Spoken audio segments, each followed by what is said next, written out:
इस्लामाबाद में आग लगाने से बेहतर था कि वज़ीर आला खैबर पख्तूनख्वा कुरम जाते। जो हालात ख़राब करना चाहते हैं उनके खिलाफ एक्शन होना चाहिए।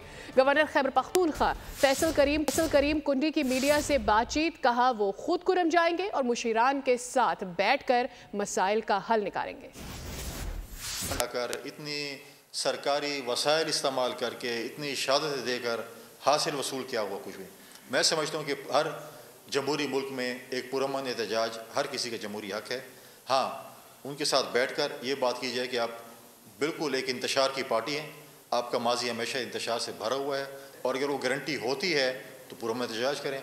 जहाँ तक बानी चेयरमैन की डी चौक या धरने या जुलूस या किसी इस सूरत में तो नहीं हो सकती, वो होनी है अदालतों से। बकौल आपके बुशरा बीबी और आपके बानी चेयरमैन की बहनों की रिहाई भी आज़ाद अदलिया की वजह से हुई है, तो आप अदालतों का दरवाज़ा खटखटाएँ।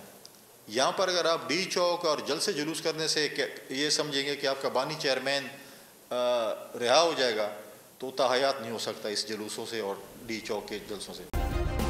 सब्सक्राइब करें और बेल दबाएं ताकि कोई खबर रह न जाए।